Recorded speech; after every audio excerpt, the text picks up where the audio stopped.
So it's been a year since I made that Drake and Josh video, and boy has a lot changed.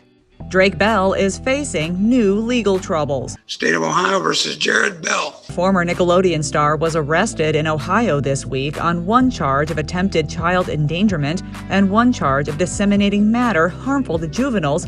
Jared Drake Bell is a pedophile, and that is his legacy. The pair had allegedly established a relationship years prior, and in the months leading up to the concert, Bell allegedly sent her, quote, inappropriate social media messages. The claim that he is a pedophile lacks any sort of factual support. Do your own research, come to your own conclusions. He is pled to the felony of the 4th degree, attempted child endangerment, and a misdemeanor disseminating, neither of which require any sexual registration. How close were you with Drake at that point? Very, very tight, very good friends?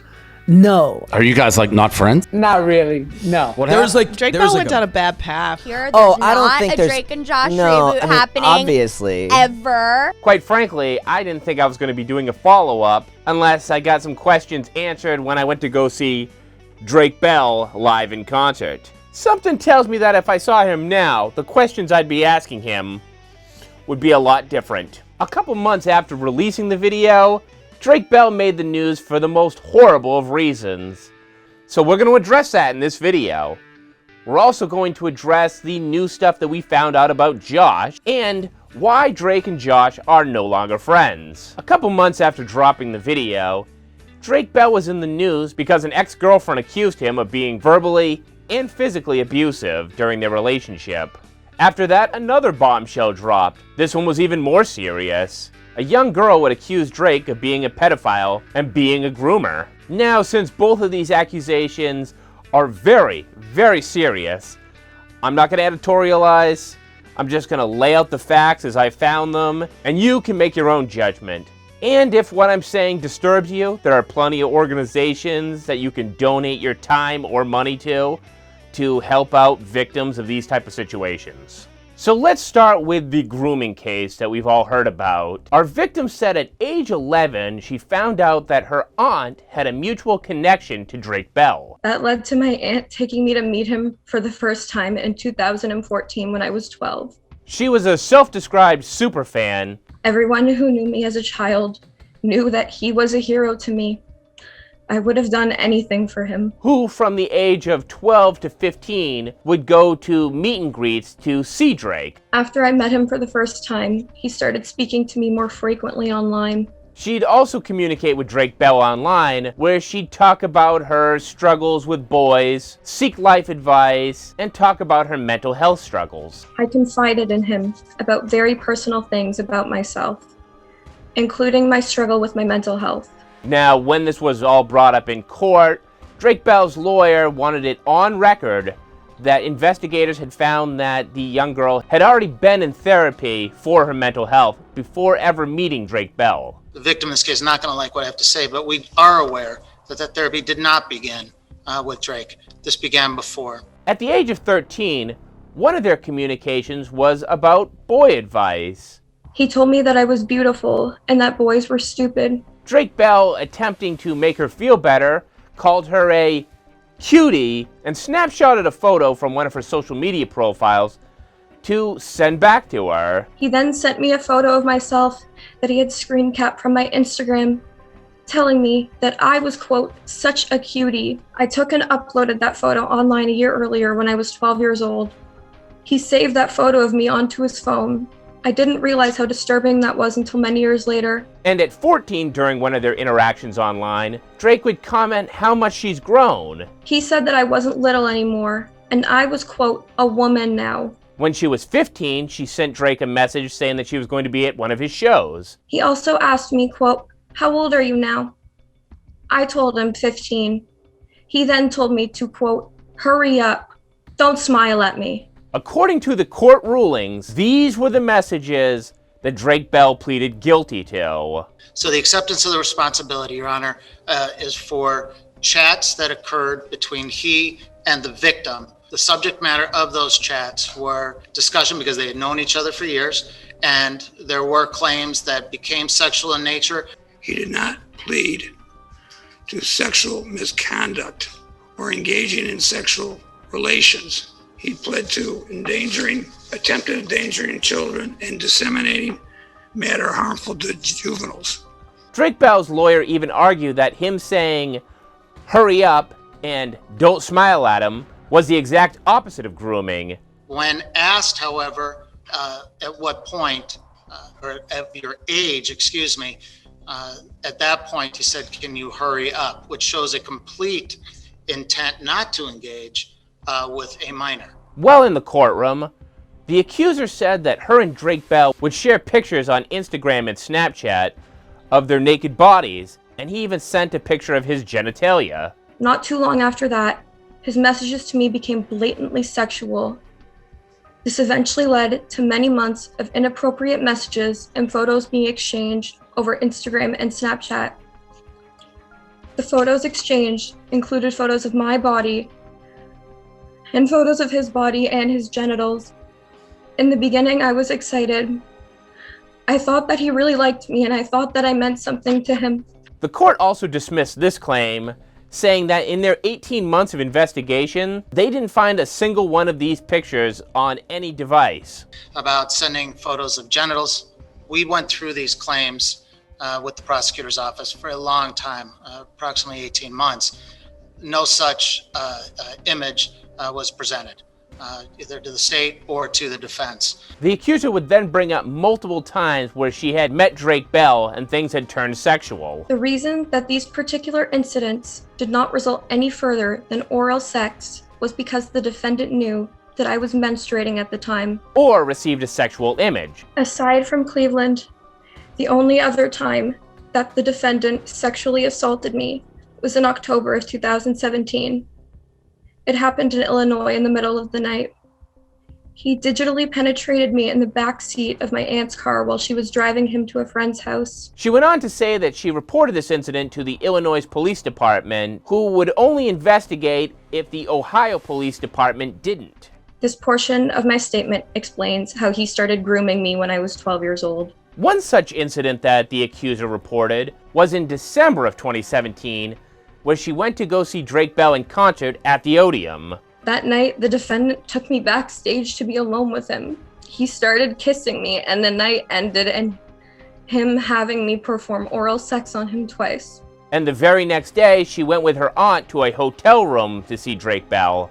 He had talked to me about seeing me one last time before we all left Cleveland and went home, so we went to his hotel to say goodbye. In his hotel room, he started kissing me and had me perform oral sex on him again. Investigators also looked into both of these incidents. Detective, she talks about performing oral sex here today on 2 occasions, stating that there was never that this happened in the back room at the Odeon. We also were able to identify and share witnesses who indicated they had gone back and forth down the hall into that room throughout the night. The door was open. There were people in that room at all times, and this did not happen. With the hotel incident, the accuser had forgotten to mention that a friend also went with them that day. And that friend was very clear, not just in a statement to the defense, but also in another recorded statement to the Cleveland Police Detective Antanasio. And that person stated that the victim had never gone into Mr. Bell's room alone, period. And that was twice stated to us and to the detective. In January 2018, the accuser says that a Janet had taken over Drake's social media accounts to stop communication between her and Drake Bell. I was engaging in an inappropriate conversation with who I thought was the defendant until I received a message back from the defendant's account claiming to be Janet. This confused and devastated me. The accuser then said that later on, Janet swore that she never did any of this. She claimed that she didn't know anything about these crimes. She denied speaking with me in January of 2018 and claimed that wasn't her. But the court would get Janet to admit on tape that, yeah, she did actually contact this girl. We had provided a video to the prosecutor's office from Miss Bell. She explained why she spoke to the victim the way that she did. She explained that she was just trying to appease her and trying to let her believe that she was just being heard because she had difficulty even talking to her about it. So this was not anything that, as the victim somehow believes now, was genuine by Ms. Bell, this was an attempt just simply to diffuse the situation, which in hindsight, they clearly judged correctly as a dangerous situation. So who is Janet? Well, Janet was Drake Bell's girlfriend at the time and is now his current wife. I'm your wife. You are my husband. And the mother to his child. Our accuser would say that Janet knew about the whole thing, that Janet is an enabler. Janet is just one of the few people who have tried to protect him. That Drake Bell purposely seeks out girls like her. He was calculating. He preyed on me and sexually abused me. He is a monster and a danger to children. And the only reason that he's upset today is that he was caught. If he is truly sorry for anything, he is sorry that he has finally been caught. Even accusing Drake of being too cowardly to show up in person to court. He has appeared in court today over Zoom instead of appearing in person. This doesn't surprise me and shows what a coward he is. But this was during that time period where COVID prevented most people from showing up in person, as you can see with the jury, who are all appearing virtually. In September of 2018, the accuser went to confront Drake Bell. I chose to confront him about what he had done to me because I wanted to gain my power back. I had to suck up all of the fear that I felt in order to confront him. Eventually, he tried apologizing to me for, quote, breaking my heart, but deleted those messages quickly afterward. His crimes are not heartbreaking, or whatever other loose term he uses. Now, the lawyer for Drake Bell says that after these alleged incidents took place, the accuser had gone to 9 more meet and greets post when the incidents had supposedly taken place. She went to 9 additional concerts that he was at. She would message him saying, I miss you. When we talk about the kind of different reality. Drake Bell's lawyer would even argue that his client had been ambushed by these allegations. What was accused here today, what was brought out here today, was a far other world from what we, the state and the defense, had contemplated prior to. That he was prepared to come in and plead guilty to the original text messages, and all this other stuff had been tacked on. The defendant having pled to 1 count of attempted endangering children, felony of the 4th degree, and 1 count of disseminating matter harmful to juveniles, a misdemeanor of the 1st degree. They wanted to make it clear that many of these accusations they were pleading not guilty on. It's difficult because it's hard for me to walk the very fine line in this case between what he did and what he's being accused of doing. That which he accepted responsibility for and that which he would never accept responsibility for. A lot of the news that you've been hearing, well, most of the news that you've heard recently is entirely false and wrong. And I feel that you deserve and I owe you an explanation. In a statement put out by Drake Bell after the court case, Drake would try to set the record straight of what he said actually was transpiring. I didn't get arrested. I didn't go to jail. I know that this has moved very quickly for you, but for me, it's been a 3-year thorough investigation into every false claim that has been made. And it's not me telling you that the claims are false, but the state of Ohio has proven the claims to be false. If these claims were remotely true, my situation would be very different. I would not be here at home with my wife and my son. He had never shared sexual images or committed a sexual act. That there were no sexual images, nothing physical between me and this individual. I was not charged with anything physical. I was not charged with disseminating of photographs or images or anything like that. This is strictly over text messages. That once he knew of the girl's age, all communication had stopped between them. I responded to a fan whose age I didn't know. Yet when I became aware of their age, all conversation and communication stopped. But this girl had still continued to show up to his meet and greets. And this individual continued to come to shows and pay for meet and greets, and all while I was unaware that this was the same person I was communicating with online. And that's what I pled guilty to. Drake would then take a shot at all the false reporting that had come from this case. How about the New York Times reporting that I'm a registered sex offender? Wrong. Like, how about the New York Times, how about Wrong. the USA Today saying that California is going to decide whether or not to register? I wasn't even accused or convicted of a sex crime. I mean, the whole thing is completely misconstrued, and it was like and the clickbaitiest ever stuff ever. And I mean, it's wild. The stuff that they reported was just incorrect, not fact. I mean, it just was wrong, just like dead wrong. But our judge was less sympathetic.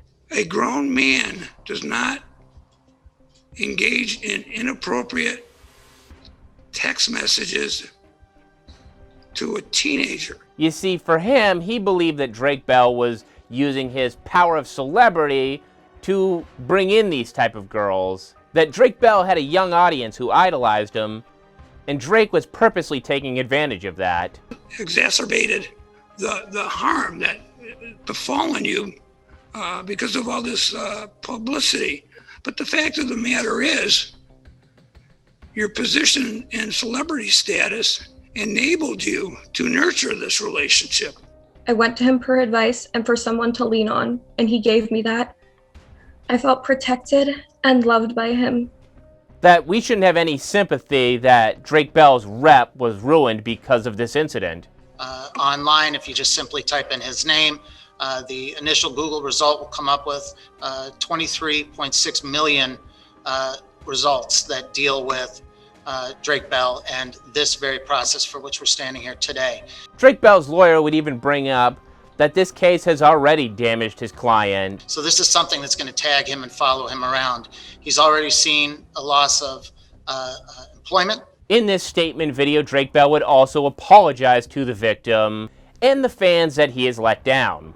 But that being said, I'm not perfect, and I made mistakes. I have taken this matter very, very seriously. And again, I just want to apologize to her and anyone else who may have been affected by my actions.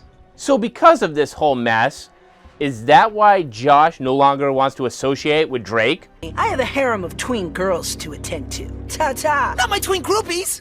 Personally, I don't think so. And neither does Drake Bell. We thought that. We thought, okay, maybe he just assumes that that we're being quiet, or that we're not really active, or that the internet hates Drake. Honestly, no. I don't think so. And it would make perfect sense, right? Guilty or innocent. You just don't really want to be involved with something like that if you have a burgeoning career where anything bad Drake does could affect you. But every interview that I saw Josh in, he's not really condemning Drake. He's disappointed by the events that have transpired in Drake's life. It's a bad situation. When Drake got into legal trouble, people ran to get my opinion. They thought I must have a take on this person I'd spent so much time with, when in reality, it had been years since we talked, and even longer since we'd seen each other. Which is why, alongside everyone else who doesn't know Drake, I was upset by the inexplicable events that unfolded in his life. But he never outright says, that's why I don't want to have anything to do with Drake. Like, for example, when Josh Peck was on the Burt cast, Burt Kreischer is running down Drake Bell. Like, I don't have a lot of room for your ex co-star. Sure. I don't have a lot of, I don't know what happened with him or didn't happen with him, but I don't have a lot of wiggle space in that territory for how I feel about those things. Yes. And I understand that I don't know all the things. And that kid, that I won't say his name, but that kid may be like, dude, you don't know what can happen. And I get that. I totally get that. And Josh is just sort of, yeah. Like, yeah. It's upsetting. It's like certain things, they don't get flagged by people if, you know, it just doesn't happen that way. I don't know. Maybe I'm wrong, but like, so I don't have a problem. So like, I bite my tongue about that because I don't know all the things. Sure. Maybe it's out of a sympathy where they both know that they have some issues that they both need to work out. Josh and I have always had like our ups and downs and all this stuff. And I don't know why. Maybe it's just because we were kids and we had our own demons. But the problem is, even if you want to give Drake the benefit of the doubt, his history with women is awful. You are going to get 1 year on the felony 4, 6 months on the misdemeanor. They'll run concurrent by operation of law. I will suspend the imposition of the sentence. You will be subject to 2 years community control sanctions. You'll have to register with Cuyahoga County. They will facilitate the transfer of probation to California. They will evaluate your sexual offender report that was submitted under seal. They will determine whether you have to undergo additional counseling. You will also perform 200 hours of community work service, and you are to have no contact with the victim, court costs imposed. And none of his long-term relationships seem to have ended very well. On TikTok, his former girlfriend, Melissa Lingefeld, stage name Jimmy Ono, would state that she was in a verbally and physically abusive relationship from the age of 16 to 19. And it doesn't help Drake Bell's case when I tell you that Melissa was 16 when she started to live with Drake Bell, who was 20 at the time. So she was underage. When I started dating Drake, I was 16. I was homeschooled. I moved in with him. I was singing.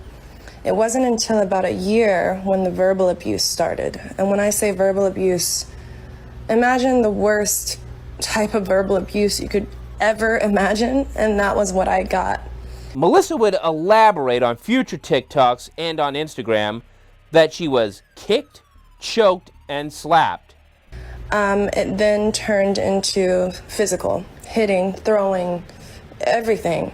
At the pinnacle of it, he dragged me down the stairs of our house in Los Feliz. My face hit every step on the way down. I have photos of this.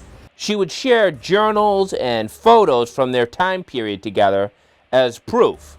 Though when I went to investigate this further, it doesn't look like any legal expert was brought in to put official timestamps on these journals, and the police report incident has the name whited out. Melissa would also back the claim that Drake Bell has an affinity for young girls. I don't even want to get into the underage girls thing. I mean, I will, but I'm scared.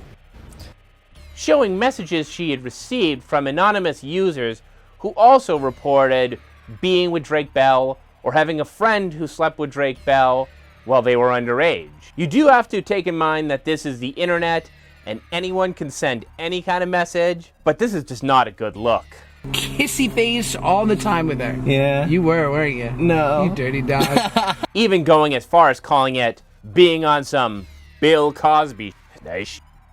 One message would say that the reason they can't provide evidence from Drake Bell is that in fits of rage, he would destroy their phone, which would eliminate any saved answering machine message and text messages. One of these women who reached out to Melissa was Peyton Lane Lopachin, who had dated Drake Bell for 5 years. She would back up Melissa's claim about the type of verbal and physical abuse that comes from dating Drake Bell.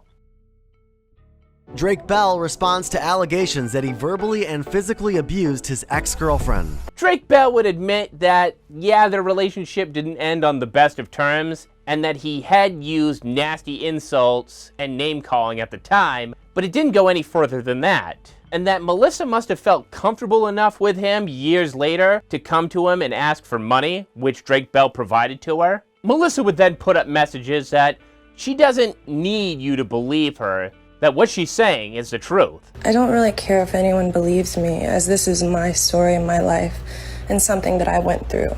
Drake Bell would say that this is not true, and he's exploring his legal options going forward. At the time of this video, Melissa's Twitter is gone, but the original post is still up on Instagram. Neither side has gone forward with any kind of legal action. Like the Bill Cosby situation, this could pick up steam at any moment. Earlier I mentioned a Janet, and we learned about Janet as soon as the allegations from the young accuser dropped. This is Drake and Janet. Your business partner, as your producer, your love also. We met through a mutual friend when I was working on a show called Splash. And now we know that Drake Bell is married. When did you get married? We've been married for 3 years. Yeah. Yeah. The whole reason that we got married the way we did was because the next 2 years we were supposed to be touring. Yeah. And he had been married for quite a while and had a kid. And all of a sudden, pictures came out of the couple at Disney World. You know, just a normal family. Which, in a way, was almost exactly what the accuser said was going to happen. Drake Bell was going to make himself look like the family man. How could he do all those rotten things? The guy just makes dad jokes. I always like that because it's like, you know, blame it on your boogies. Oh my gosh, stop. I don't know. I'm a dad jokes now. And Drake Bell wasn't the only one trying to be a family man. Josh Peck went from booze and alcohol to the Disney dad. I'm very happy and incredibly lucky. Right now we have a kid and we own a home together, so it's going to be incredibly hard for her to leave me. It'll just be so much paperwork. Marrying a woman named Paige O'Brien and having a son, Max. Now, Paige comes from a famous family. Her dad was former quarterback Ken O'Brien. My wife my wife is one of 4. Like, her dad was, quarterback in the NFL. Like, they're like a proper, like. Wait, who is she? Her dad's a guy named Ken O'Brien. Ken O'Brien? Yeah. Wait, I know Ken O'Brien. Played for the Jets. Yeah. I know Ken O'Brien. I married his Shut daughter. the fuck up. Yeah. Yeah, my father-in-law is a proper quarterback in the NFL for over 10 years. Yeah. He's basically my hero. Like, I do feel like God was like, well, you didn't get much of a father, but we'll throw you Ken O'Brien. Ken O'Brien. And if you want to see something funny on my channel, look up old school NFL posters. I'm going to link it for you. And you'll see some hilarious posters that the NFL tried to sell, including one of her dad, Ken O'Brien. So in the history of Drake and Josh Part 1, I had already talked about the wedding controversy, and it seemed like it was all wrapped up. There was nothing more to go into. They were cool, and they were going to make the reboot. Well, apparently things weren't cool. So Josh has been going around the interview circuit saying that tweets about his wedding were happening the same night as the event. Cut to, I'm getting married that night, and I see these text messages from him, like, cursing me out, coming for me. I'm like, on the night of my wedding. Which Drake showed in timestamps wasn't the case. But We no, did there were not feel that fire. But no, there were no like texts or, multiple tweets or they said I went on what did he say? I went on a press tour? He's surprised, but then he takes to the internet and he starts writing these tweets that immediately catch fire. And so then he leans in and goes on this press tour about how heartbroken he is. It took on a life of its own. Yeah, it was It not was not my plan. intention. No. It wasn't my plan. I wasn't trying to, throw daggers or anything. I was just like, bummed. Honestly, he was just emotionally impulsive. He went to Twitter like a teenage girl that doesn't have any followers. Millions of followers, and then he tweets it and then goes, oh shit. And I'm like, yo, and it's delusional because I'm like, bro, it's like we worked at Coffee Bean when we were 16. Like, I'm sorry, I'm 31 now. I might have lost your number. It was like, it ended the roller. It was like, oh, we're friends, we're not friends, we're friends. It was like, she loves me not. Yeah. She loves me not. You had hope. But I pulled the pedal on she loves me not. Yeah. And it was a bummer. And that was like, he's my bro. Drake didn't think his 1 or 2 tweets were even going to make the news. I don't think that I'm going to tweet and it's gonna make trend all the time. It's gonna trend and go over. So I just kind of did it because I was bummed, and I wanted people to know. Josh was going around saying that Drake Bell knew that they weren't close. He was using the internet's outrage to go on a press tour. Perhaps could explain why over a decade after the show ended, the world went insane when I got married and didn't invite Drake to my wedding. Now, when I say insane, I mean it in its most literal sense, in that people were in a state of mind which prevents normal perception. People couldn't fathom that we'd only seen each other a handful of times since the show ended. They insisted that they had just seen us together, wackily trying to escape a treehouse with no doors. So it's pretty confusing every time you hear Josh say that they hadn't seen each other in 10 years. And so we have this small wedding, and the dirty little secret, I guess, was I knew that Drake and I didn't stay in touch for the 10 years since we had made the show, but no one needed to know that. I was happy to just die with that secret that we made this thing that people really love, but maybe we weren't that close. So I didn't invite him to my wedding because I hadn't really talked to him in many, many years. You know, guys, we were never that close. Like, then I'm the bearer of bad news. So I just had to eat it and let him, you know, go wild. The Twitter mob did not understand that. Yeah. And mostly I was just outraged because I was like, my wife's a private person. She's not an actor. And she's supposed to be in the afterglow of like this very special event. And she's being shit on by 12-year-olds who are like calling her Yoko. Why are they laughing about the wedding drama in this clip from 2019, which is not 10 years ago? Get ready, because that's what we're basically on a ruining your childhood tale. yeah, it's gonna be a spree, Started with basically. my wedding, now it's happening in this video, and Here we go. We got something good cooked up for you. Yeah, you'll see. This is what happens, okay? We hang out, we're fine. Yeah. Get out of our comments. Yeah. You remember that clip that I showed of them reuniting at the VMAs? You know, where it became all good, brothers hugged, brothers got back together. It was actually a really nice moment. Like, we left the entire encounter. I was stoked, actually, because we exchanged phone, like Paige and Dude, I I exchanged didn't- numbers. Like, we were all like, let's grab dinner, and we did. We all went and I got know, dumplings we all and did. ice cream, and we've hung out Many times. Well, I guess there was more to that than met the eye. Even though we got over it, we've hung out since then. Yeah, we pitched a show. working together on a since show then, yeah. in 2019. I think he wrote an innocuous Yiddish tweet that then caught fire, and he leaned in completely when he saw how outraged people were. Because they're like, no, you guys were just sharing a room last week. I'm like, that was 11 years ago. Josh would say that in a Tony Soprano-like way. He went up to Drake and forced him to apologize to his wife for all that wedding drama. Like, and this might be the most Sopranos thing I've ever done. And I look at him and I go apologize to my wife right now. I'm sorry, that's just so funny to me that Josh would ever pretend to be tough. We were all smiling, laughing, like, he did ask you to apologize, rightfully Yeah, he did. so. Yeah. And I was ready. Like, I wanted to, you know. We had And talked about it. exactly. But Janet said that she had saw Josh in the corner of her eye, that Josh was approaching him, and he had his camera out to vlog the whole thing. And he goes, okay. And he like made a beeline for my wife, and I see him do like this whole 5-minute performance of an apology. And it was like, I was like, go apologize to my wife or something bad's gonna happen. Drake Bell said that there was no need for this, that he actually wanted to apologize to Paige. And he goes, hey man, you don't need to say sorry to me, but you know, I really need you to say sorry to Paige. And I was like, yeah, dude, absolutely. Like, I want to say sorry to Paige, you know? Yeah. I don't care about me, it's whatever. I signed up to be a public person, it is what it is.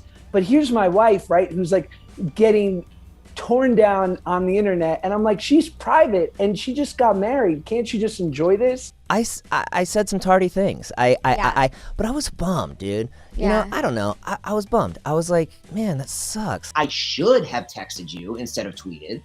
You know, I should have just texted you and been like, oh, that's a bummer. I would have loved to have been there. Congratulations. You know, where do I send the gift? But instead, I, acted like I was a little bit upset and I was irresponsible and I tweeted. Yeah. And you can make your own judgment about the situation, but for a guy that you claim you were never close with and that the show was the equivalent of working at a coffee bean. So no one to me had to ever know that Drake and I weren't exactly close. Right.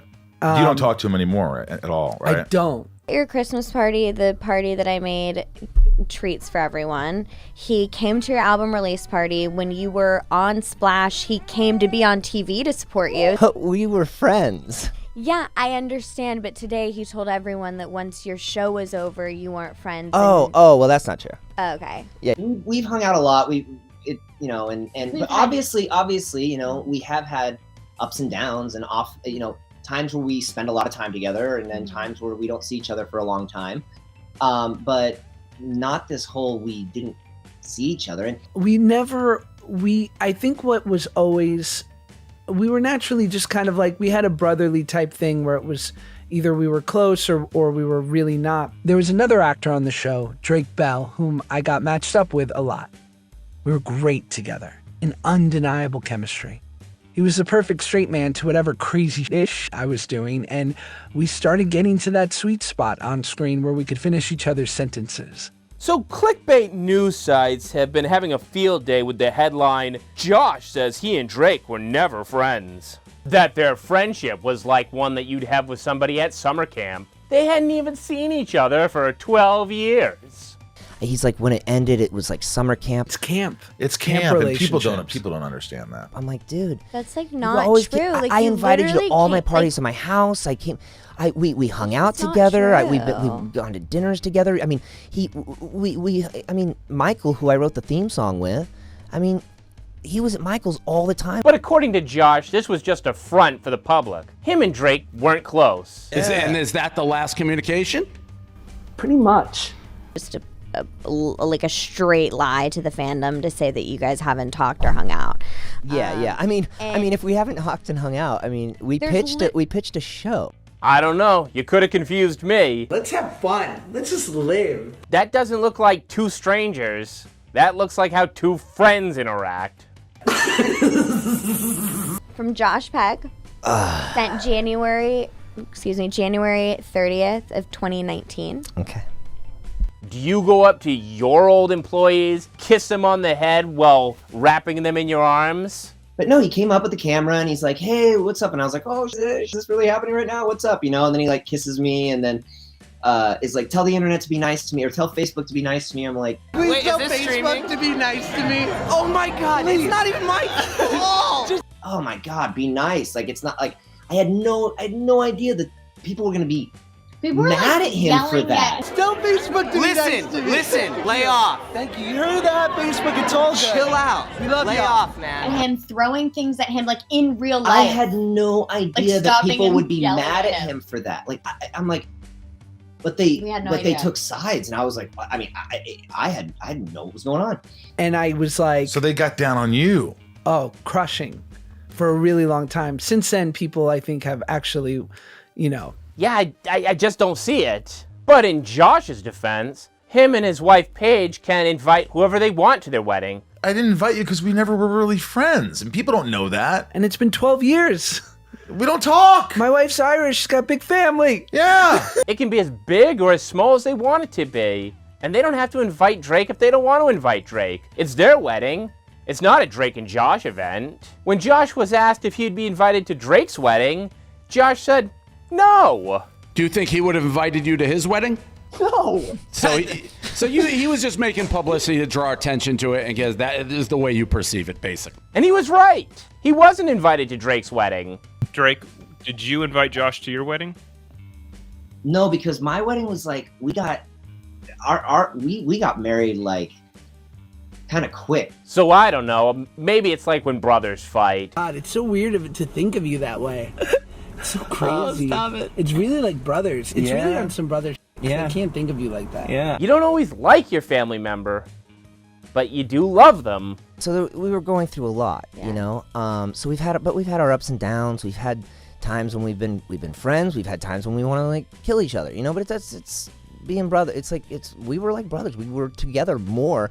Honestly, I know Josh, and I'm closer to Josh than I am to my own brothers. Josh says they're brotherly. Obviously, we love each other, and we were able to make such an impact on people. So any chance to do something dope together is really exciting for me. Drake says they're brotherly. Yeah. Like, I don't- Because you guys spend so. I don't know my what, own brothers as 13 well hours as I a know day? Josh. Yeah. That he knows Josh better than he does his own brothers. Drake has it so easy. If I look like him, I'd be the one getting the girl. So is Josh just a chameleon trying to shed his Drake and Josh association?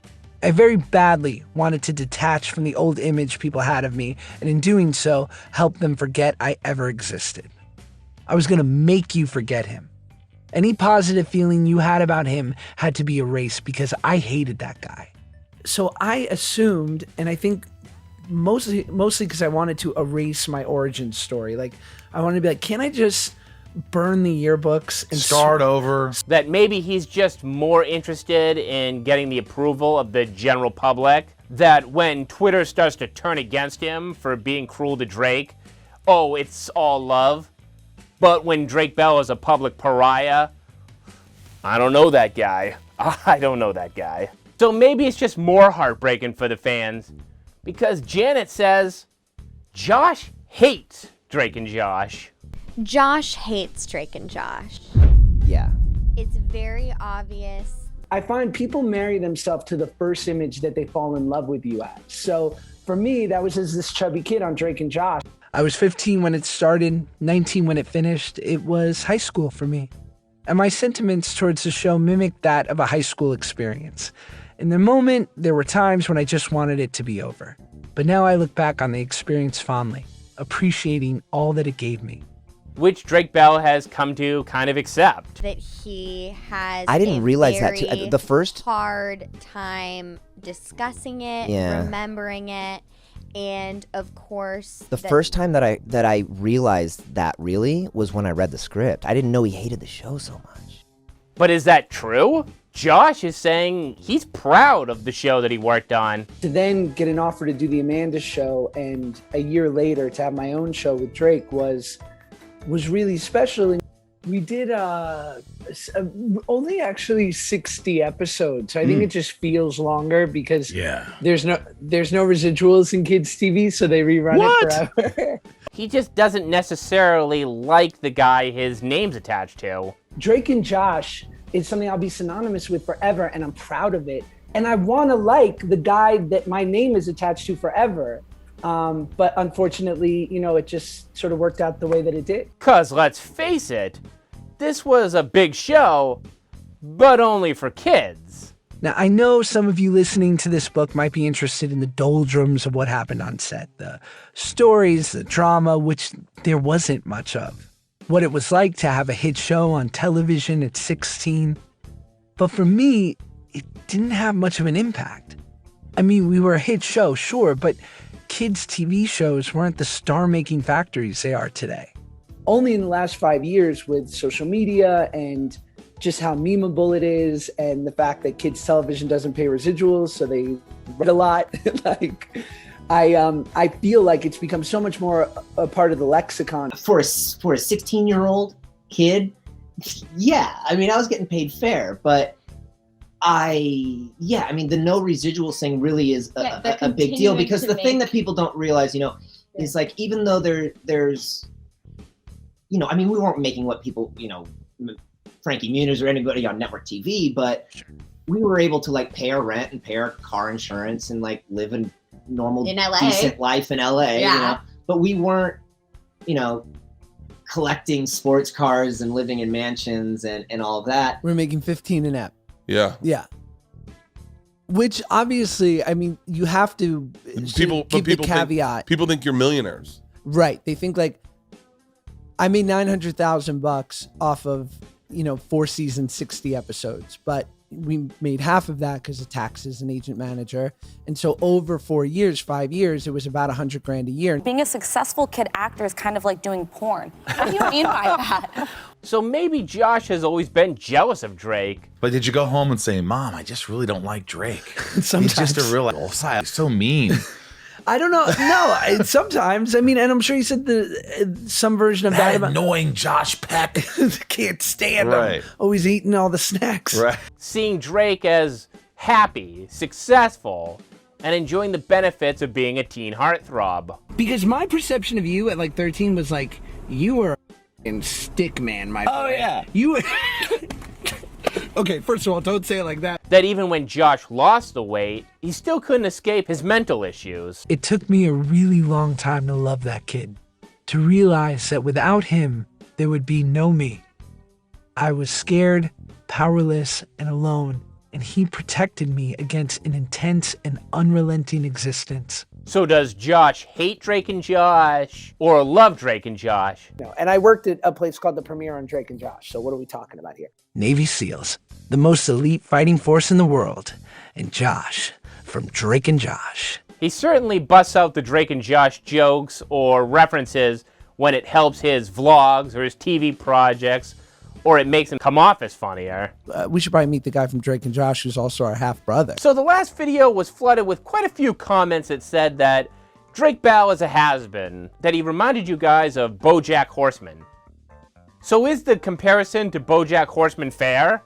If you look at their careers, Josh is on Disney Plus, and Drake Bell is voicing talking pigs Okay, who turned out the lights? Feels pretty good. And CGI movies alongside Pauly Shore. Featuring the voices of Drake Bell and Pauly Shore. You gotta lift off! Houston, you've got a problem. The Big Trip. Bojack just sits around watching his old sitcom. And what's Drake Bell doing? We are in the metaverse watching Drake and Josh.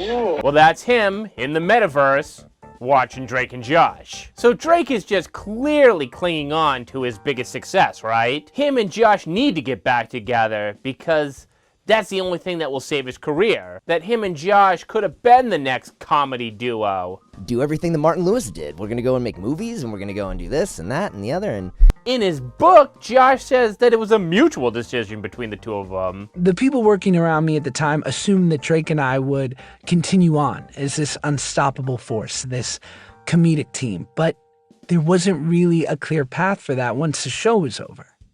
Both of us, keenly aware of the challenge that lay ahead, thought better we split up, every man for himself. You weren't in on that decision. I never was. No. I mean, I thought we could just do so much cool stuff, you know? Yeah. Drake was clearly the loser out of the two. He even auditioned for the lead role in Grandfathered, the sitcom that eventually went to Josh Peck. Which is funny, I auditioned for, by the way. So when Josh got it, I was like, oh, no way, rad. So that's it, right? Josh is the star nowadays and Drake's just stuck in the past. It's easy to make that assumption. I wasn't focusing on my music. I wasn't focusing on acting. I was just going, what am I going to do? You know, I mean, I lost my house. And that just looks like your typical downward spiral, right? Of course he was going to talk about Drake and Josh. That's the biggest thing he's ever going to be involved with. I'm always for the funny. You know what I mean? You know, and so I think that's why I think that, you know, there's like this little glimmer in the back of my mind that I'm like, yeah, you know, Dean and Jerry hated each other for a while too. Whatever, we'll get over it. But maybe he talks about Drake and Josh because of his own personal feelings towards the show. That these people were like a family to him. And that he also understands how much attachment that you have to the show. That he met people that he idolized, and he always appreciated when he met a hero, and that hero turned out to be cool. And then, but I've also met people who I'm like, you know, they take the time out of their day. I mean, they're just amazing, you know, like. So he wanted to be the same for the fans of Drake and Josh when they came up to meet him. And I've met people who I looked up to my entire life, and I play music differently now because this person shaped me. And then you meet someone and you're like, ah. And maybe he's not the biggest star in the United States, but before quarantine hit, he had a 300-date tour scheduled between here and Latin America. So we had like 300 shows scheduled. Yeah. I mean, in those 2 years, yeah. International shows all over the world. You know, that went from playing, I don't know how many shows a week, you know, 4 or 5 shows a week to playing like nothing for, you know, a year. So you can't exactly say he was a has-been. Music right away though too. No, I was doing music the whole time. But I mean, I just continued. Yeah. Yeah. Yeah, because I'd already been making records. I wrote the theme song. I did all the music for the show. But now that I've mentioned Latin America, let's bring up another controversy that Drake Bell was involved in. Drake Campana. I'm Drake Bell, not Drake Campana. Soy Drake Bell, yo no soy Drake Campana. There was a viral TikTok that came out, and it was, I think, some 16-year-old girl, and she said, Drake Bell is going by the name Drake Campana. Campana is just bell in Spanish. It was like a joke I put on my Instagram, and then everybody like just ran with it. It was so funny. All the fans in Mexico are like, you guys are so late to the game. He did this like 2 years ago. He even joked that he was no longer going to even tweet in English. That you said that all the social media is going to be in Spanish, right?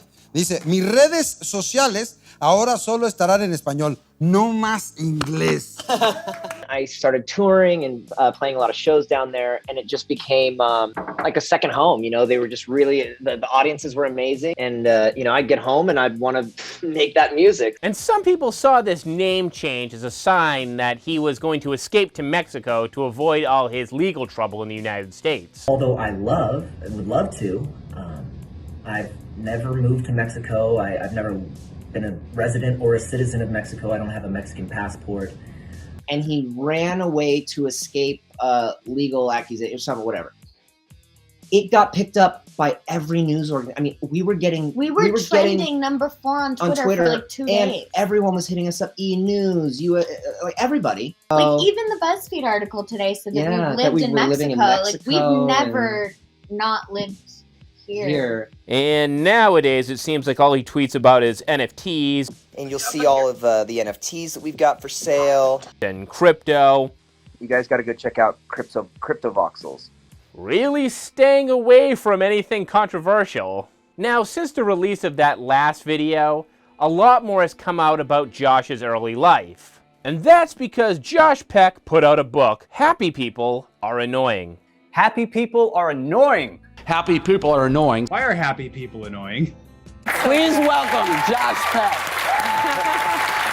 And it's kind of hard not to think that this whole Josh and Drake were never friends thing isn't just some way to sell some books. The book is a bait and switch, right? Like you see that cover and you go, oh, I know that corny guy I grew up with.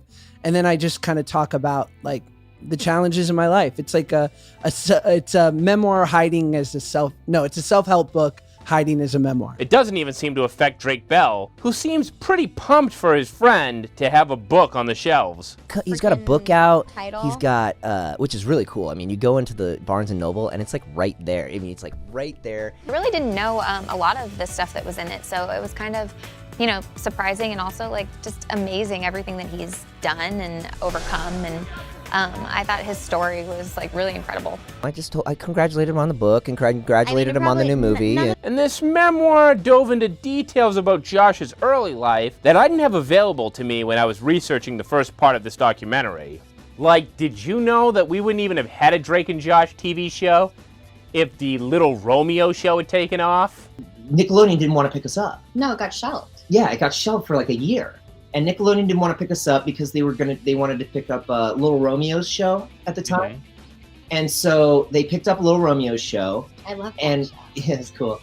And we learned more about the hardships that Josh and his mother faced when he was younger. We were so up and down financially. And you shared a room in your apartment. You had a 1-bedroom and that you shared with your mother. Yes. Part 1, I started chronicling how Josh was able to go from a little kid performing stand-up comedy. I'm going to fly you and your mom to LA and you're going to be on the Amanda Show. And my mom being like the single mom and me being an only child, like if I had a dad in the mix, he would have been like, what? What about algebra? Yeah. What about our life here? And my mom was like, we're going. Like if we hate it, we'll come back, but we should do this. To being part of the Amanda Show. Growing up, there was one television show that was my holy grail. It was called All That, and it was basically Saturday Night Live for kids. All That launched the careers of Kenan Thompson, Amanda Bynes, and Nick Cannon, and I was ready for it to launch mine, except for one small hurdle, which was they wanted nothing to do with me. That I get this shot from the president of Nickelodeon, who had met me a year before. Nobody actually wanted to put him on any of the Nickelodeon TV shows. He had been rejected multiple times. 6 months after the Amanda Show, we made Drake and Josh, and that was kind of the thing that changed my life. In part 1, we tackled a little bit of how Josh grew up never knowing his father, while the book gave way more details. It was shortly after I was born that my father, in a crisis of conscience, decided to do the right thing, acknowledge my existence, and help financially to oversee my life, if only from afar. Just kidding, my mom took him to court. Like his dad being 62 with another family when he hooked up with Josh's mom, who was 40-ish years old at the time. He was getting Medicare and chicks pregnant. And then my mom and him hooked up one time. They'd been sort of business acquaintances. That his dad never paid child support and even took his mom to court for a paternity test. Says I showed up, I saw the doctor, I see the doctor go and make a call. And then the nurse comes out to me and says, you can go. Because she's like, I assume that the fact that I was there and calling his bluff, that the doctor was like, she's here. She's not afraid. And he was like, and then he never spoke to her again until I was 10 months old and she took him to court and he kind of And in part 1, it seemed like Josh's weight loss was just the normal, I didn't like myself, I wanted to feel better, I lost the weight. Well, that wasn't 100% the case, and the book really went into his issues with his weight. I didn't like the way I looked, but how I looked was part of what got me here. Like, you already knew that the comedy was a way of masking his pain. My comedy came as a defense mechanism for growing up overweight. But I didn't know he was asthmatic. And I was a chubby asthmatic. That he almost had to be put on cholesterol medication when he was 12. Actually, shout out every pediatrician I had who had tried to put a 12-year-old on cholesterol medication before their bar mitzvah. That he was wearing a girdle while filming the Amanda Show and Drake and Josh. I was wearing Spanx Men's, a corset, on national television at 290 pounds in 5 million homes every Sunday night. All because of what he called a Pop-Tart and fruit roll-up habit. I was really into fruit roll-up and Gushers, and I was heavy on the fruit snacks, I'm not gonna lie, Joe. That he was famous, but he was fat. And that was making him depressed. And that's why he struggled to enjoy his time on Drake and Josh. It's sort of the silver lining of why I never got too impressed with myself, was because like I was famous, but I was fat. But now he looks back at the kid he was back then and realizes that kid was just trying to do the best he could dealing with his situation. That he's no longer mad at that kid. So maybe Miranda Cosgrove is right. Acting does something to your brain. Going on a lot of auditions, like starting at a really young age, I think that kind of does something a little weird to you, just because you're always trying to play different characters, and you're also at the same time trying to figure out who you are because you're growing up. Happy People Are Annoying really went into some of the mental struggles that Josh had. I've thought about him a lot throughout my life, like pain for a phantom limb. Absent fathers have a really cute way of invading your thoughts. That he struggled filming scenes that involved talking to a father. Oh, and there's always a fun moment of having to deliver lines to an actor playing my father in a TV show or a movie. I always secretly worry I'm not doing it right, that the words, "Hey Dad," will come out funny, like a foreign language. That must have been really awkward for the guy who played Walter. And that he knew that in his own personal life, he had enough information to go blow up his own father's real life. And show up and blow up his spot with his kids, and all of a sudden he's not like cool country club guy, like he's the guy like who was a philandering dickhead. And while he had lost the weight, he still had the same brain. Yeah, I don't think it's sort of any surprise that after I lost 100 pounds and I imagined that I was at this finish line and that my life could begin, that I quickly realized that I was in the same head but with a different body. I lose all the weight, but now I'm just like the kid actor who's like probably gonna be a cliche.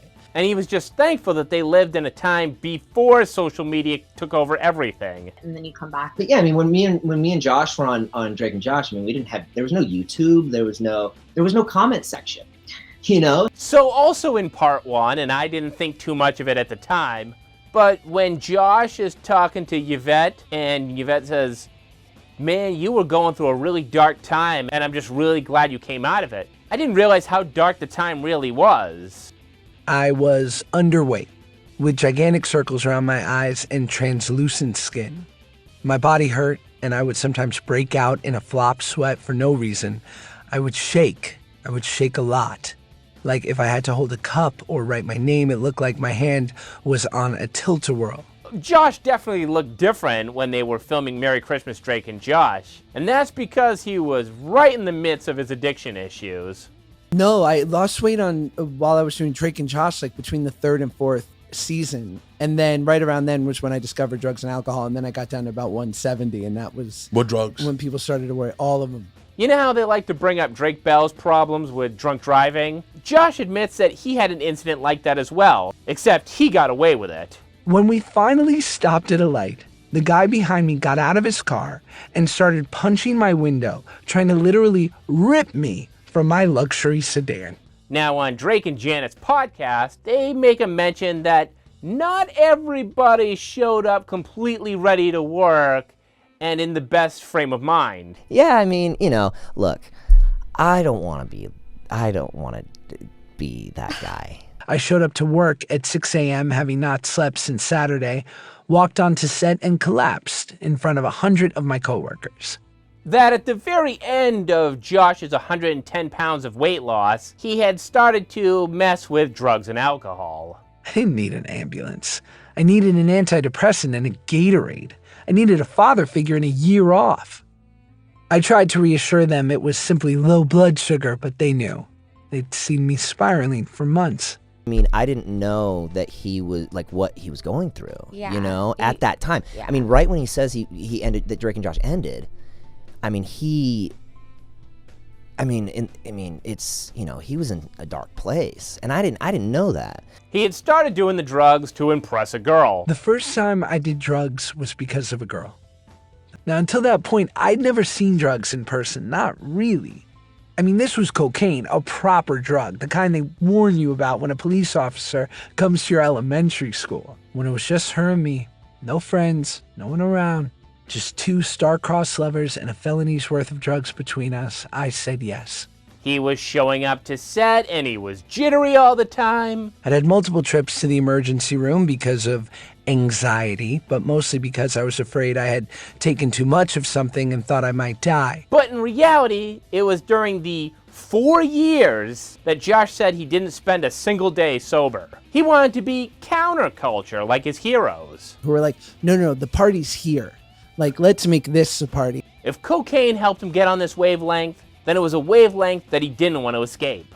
And that's how I spent the next 4 years, chasing that feeling and ruining everything in the process. Drake says that he kind of knew what Josh was going through, but he didn't know how bad it really was. I mean, we had crazy times and did some, all of this hot, crazy stuff. And we had, there's some things that aren't in the book, that have happened and we've been through and everything like that. But in his book, which he calls almost a self-help book, Josh said that he is now 13 years sober as of the writing of his book. Sometimes I wonder, like, what my in-laws think of, like, this guy that my wife bought into. Like, the guy from Drake and Josh, the weight loss, not Catholic, like, former drug addict. And people who've been following Josh Peck know that he became big on a platform known as Vine. I was the #1 person on Vine, overtaking Harry Styles with 3.5 million followers.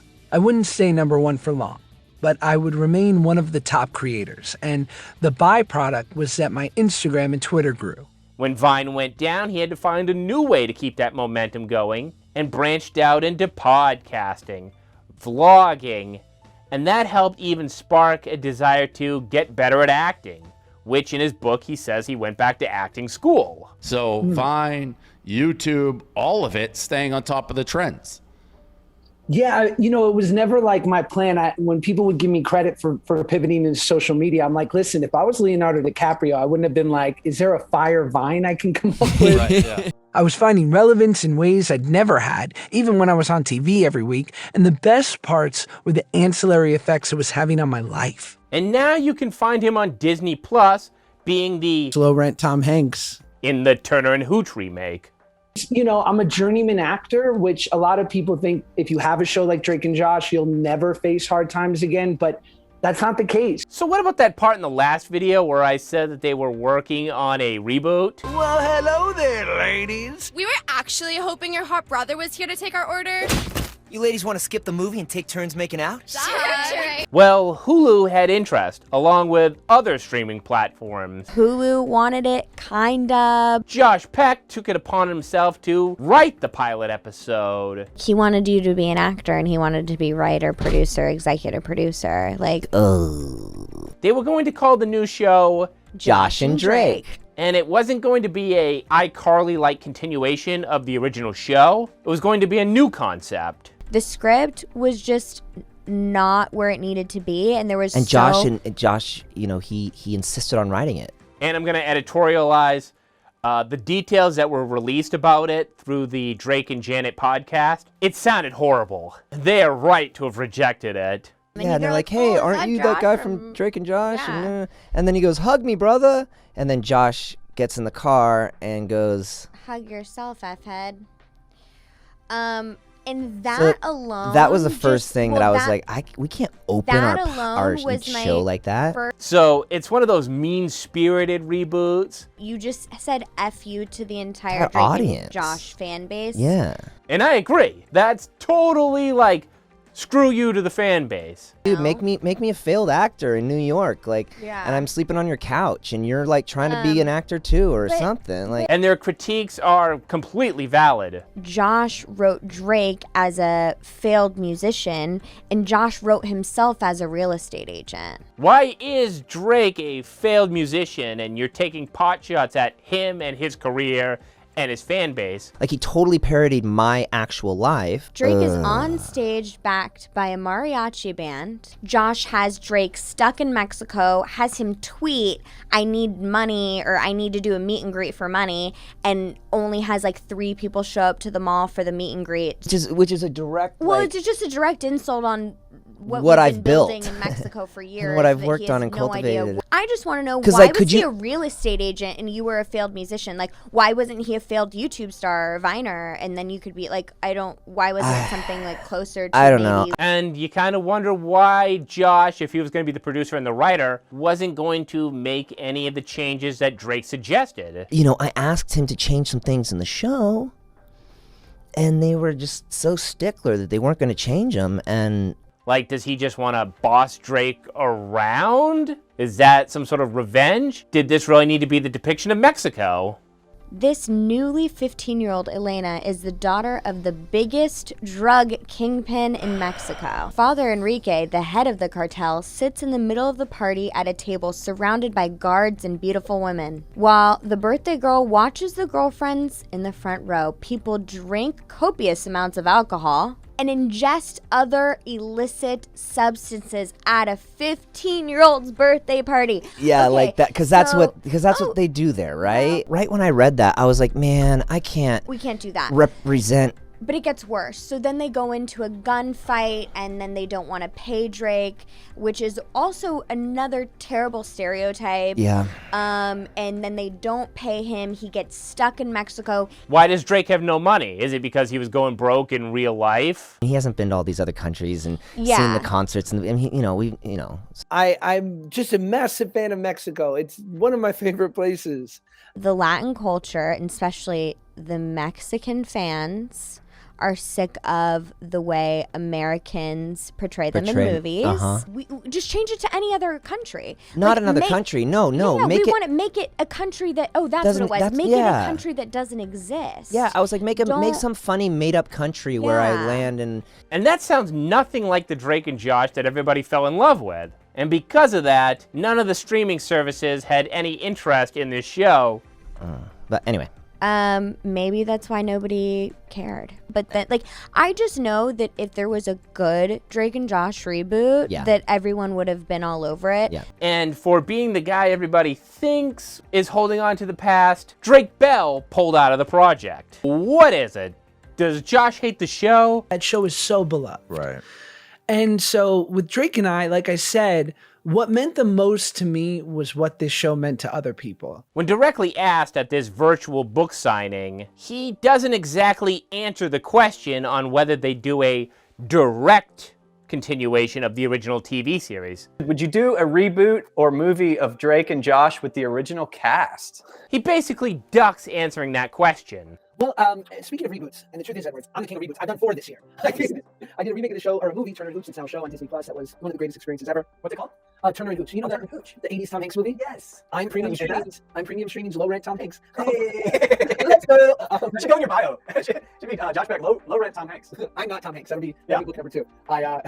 So I did that, and then what else did I do? How I Met Your Father. I've been doing that On Hulu, right? On Hulu, Nice. and for our friend Edward, I have 2 episodes of iCarly coming out next month. Let's go. So I think that's kind of the reboot or the reunion that everyone's so been wanting. And if given the opportunity, if they do another season, I'd love to do more of it because it's just Miranda's just my favorite person, and the whole cast, Jerry and Nathan, are just the loveliest. Now at this point, I actually don't think Drake has any animosity towards Josh, at least not in public. So what do you think about Josh Peck? No.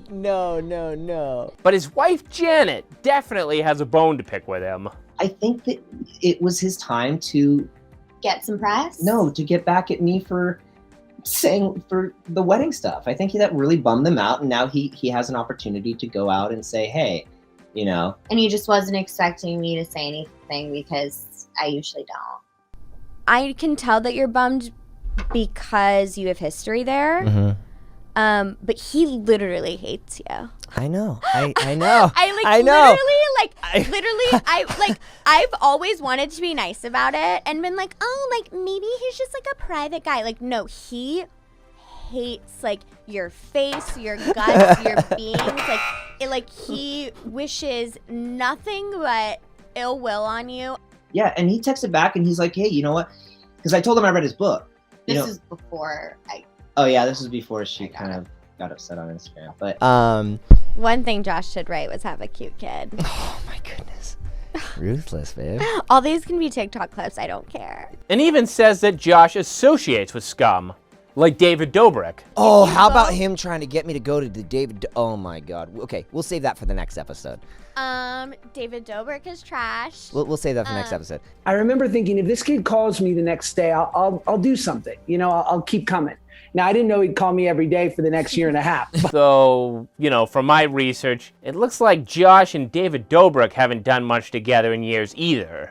It looks like you cleaned your Instagram of David Dobrik, or maybe not, but you don't talk about him. Is there anything to that, bad blood, or that's not really even just true?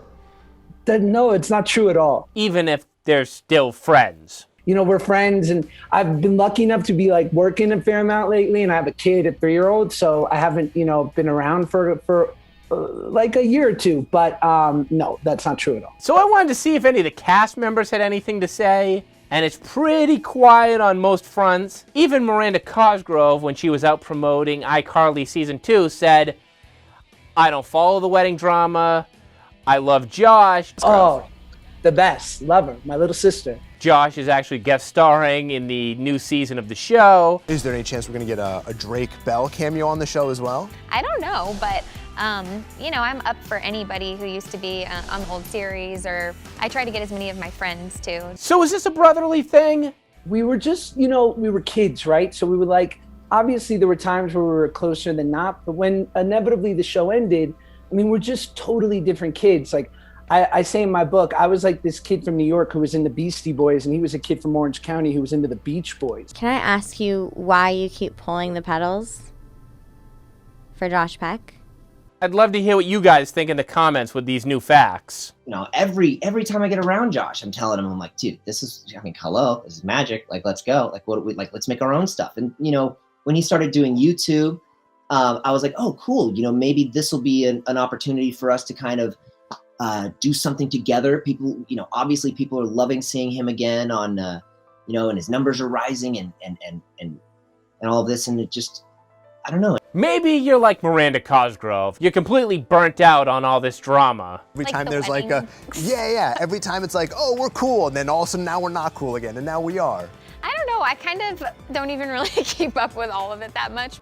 And maybe there's still hope. Anytime that I can get back together with Josh, it's like, it's magic, dude. It's like so rad. Drake seems to want to make this still work. I think somewhere in the back of my mind, there's like a teeny hope. There's some tiny hope that will be like, yo, here's a great, let bygones be bygones, and throw our high school crap out the window. There's an undeniable chemistry. I know that anytime we get together, it's amazing. When I did Grandfathered, it wasn't the best material, that was best for me and him, Yeah.